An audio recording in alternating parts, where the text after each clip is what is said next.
मिठाणी मां रिपोर्ट कर रहा है सैयद जुल्फ़िकार अली शाह मिठाणी जी मोहम्मदी कॉलोनी वासण मुस्मात ज़ाहिदा कुरान पाक खणी बछड़न समेत सिंध प्रेस क्लब मिठाणी पहुंची एहतजाज जी प्रेस कॉन्फ्रेंस कई। हिन इल्ज़ाम हुयो त संदसि न्याणी अंजलि जेका हिन 7 साल अॻु कोट लालू वासी गुलबहार सोलंकी सां परणाई हुई मुड़ुस ऐं ॾेरनि जी बार तशद्दुद सबबि हिकु हफ़्तो अॻु वापसि अची वई। औरत मूजिबि मां न्याणी जो घर पहुचाइण लाइ न्याणी समेत जॾहिं हू कोट लालू वई त उते मुड़ुस गुलबहार ऐं ॾेरनि गुलज़ार सिंगार ऐं ज़ुल्फ़िकार सोलंकी मुबैना तौर ते न्याणी ते ऐं मूं ते बेइंतिहा तशद्दुद कयो ऐं वारनि मां वठी गीलंदा रहिया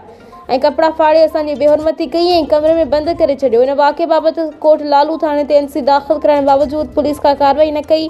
ऐं मुबैना तौर ते मूंखां 10,000 रुपया रिश्वत बि वरिती। ॿिए पासे मुस्मात ज़ाहिदा तेवड़ो आला इख्तियारनि chief justice IG Sindh DIG Shaheed Benazirabad ऐं SSP खैरपुर ऐं वस वारनि खां मुतालबो कयो त हिन क़ुरान पाक जे वास्ते खस न्याणी सां मिलाए तशद्दुद कंदड़ जवाबदारनि खे गिरफ़्तार करे इंसाफ़ कयो वञे, न त ॿी सूरत में हिन इंतिहाई क़दम खणण जी धमकी ॾिनी जंहिंजी ज़िम्मेवारी पुलिस ते हूंदी।